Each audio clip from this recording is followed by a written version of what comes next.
अब एक समय काशी के अंदर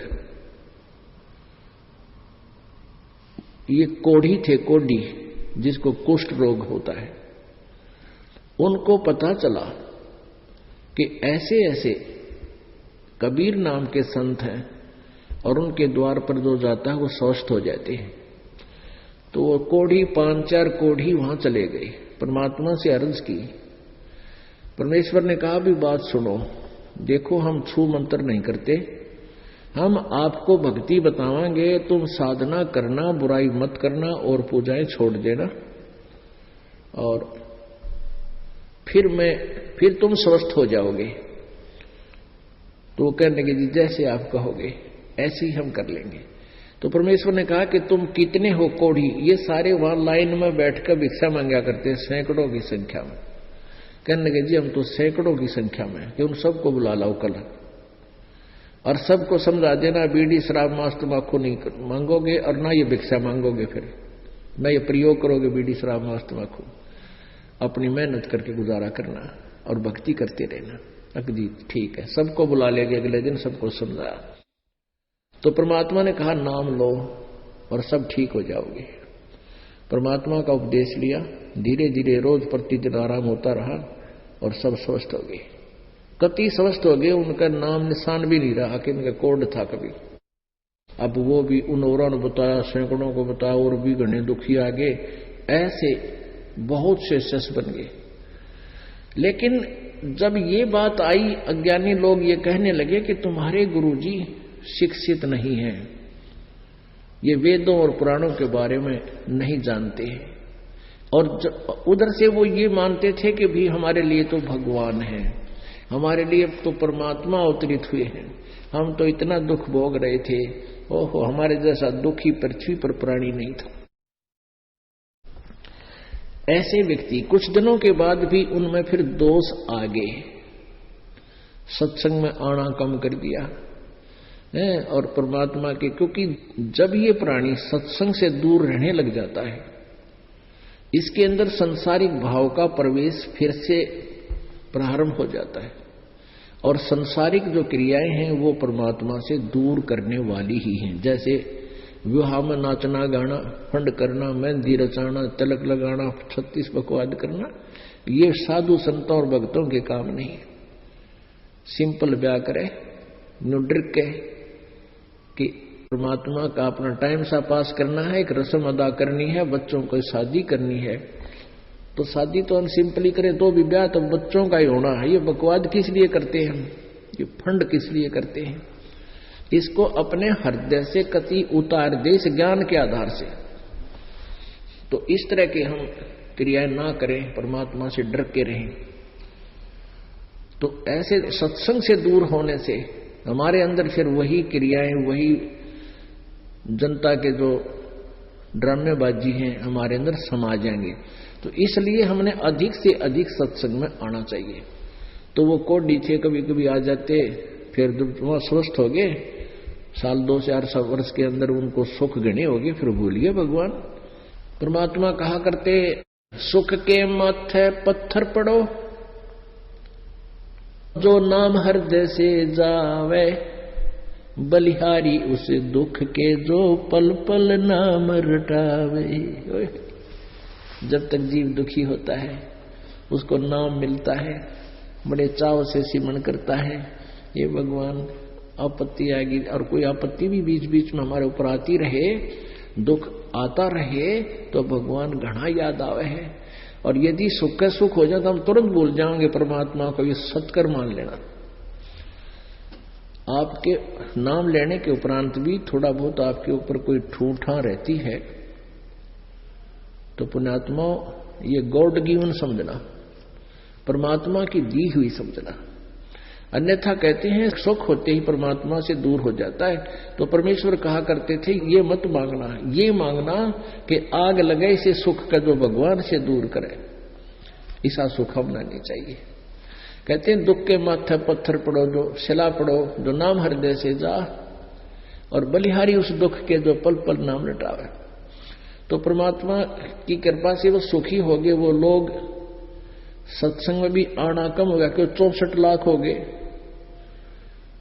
और धीरे धीरे परमात्मा की बातों में भी अविश्वास होने लग गया। एक बार एक वैश्या थी और उसने परमात्मा के वचन सुन लिए। एक रात्रि में कबीर परमेश्वर जी उस वैश्या के मकान से थोड़ी सी दूरी पर किसी भक्त के यहां विचार व्यक्त कर रहे थे, सत्संग कर रहे थे रात्रि में। अब वो वैश्या अर्धरात्रि के बाद स्नान आदि करके वो बैठ गई। उसने आवाज सुनी परमात्मा की महिमा की। वो अपनी खिड़की में आकर बैठ गई कान लगा के, और परमात्मा की चर्चा, परमात्मा ने ज्ञान सुनाया और बताया कि मानुष जन्म का कर्तव्य क्या होता है। जो ऐसे पाप करते हैं उनको ये दुख होगा, ऐसे करते ऐसा दुख होगा, जो वैश्यावर्ती करते हैं उनके साथ ऐसा बुरा हाल होगा, जो शराब पीते हैं ये दुख होगा, मांस खाते ऐसा होगा, भक्ति नहीं करते उनको कितना कष्ट उठाना पड़ेगा। और मनुष्य जीवन परमात्मा ने केवल कल्याण के लिए ही दिया था। मानुष जन्म पाए कर जो नहीं रटे हरि नामे, जैसे कुआ जल बिना फिर बनवाया किस काम।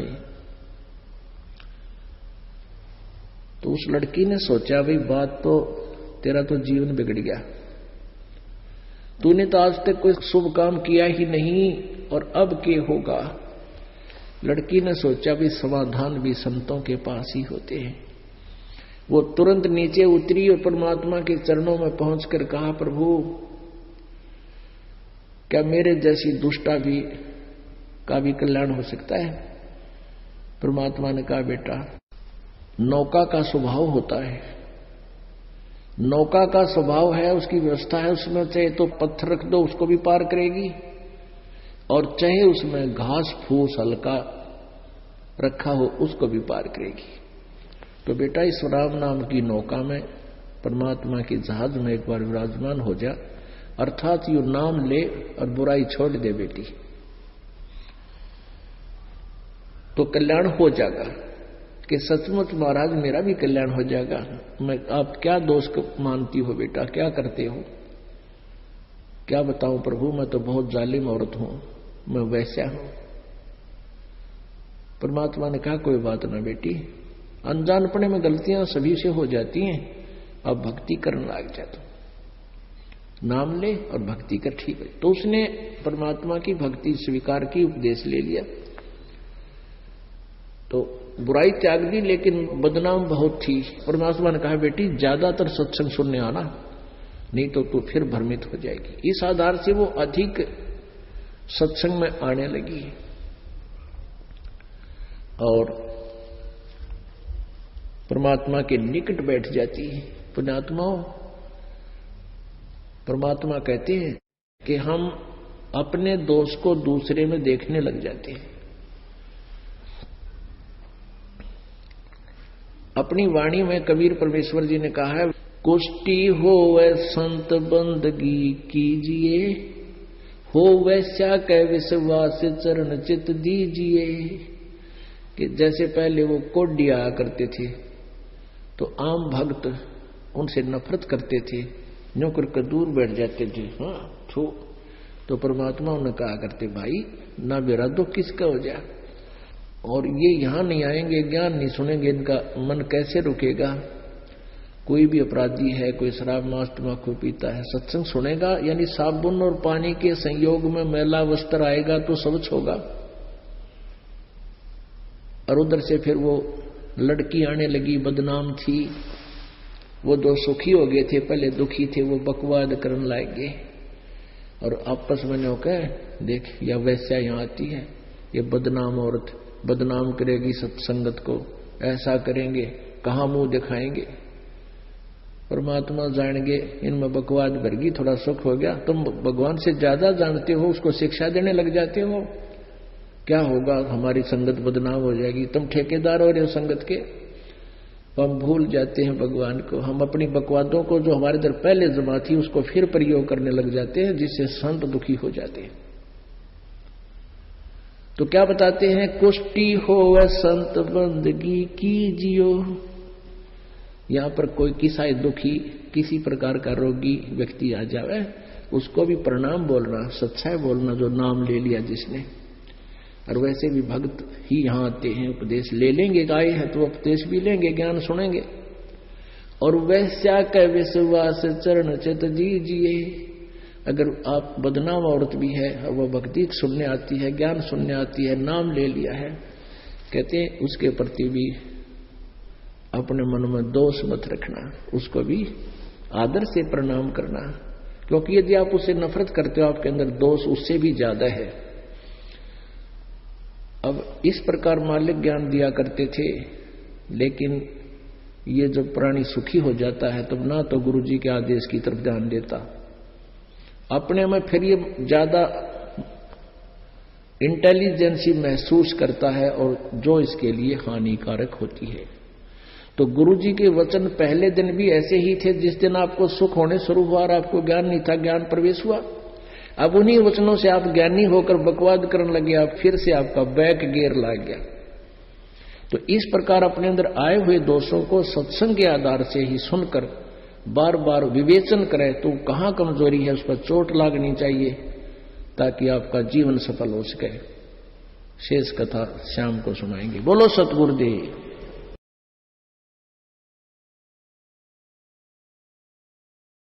हमारी वेबसाइट पर जाकर इस अनमोल पुस्तक जीने की राह को निःशुल्क डाउनलोड करें या अपने पुस्तक को निःशुल्क प्राप्त करने के लिए इन नंबर पर अपना पूरा नाम, पता और फोन नंबर SMS करें।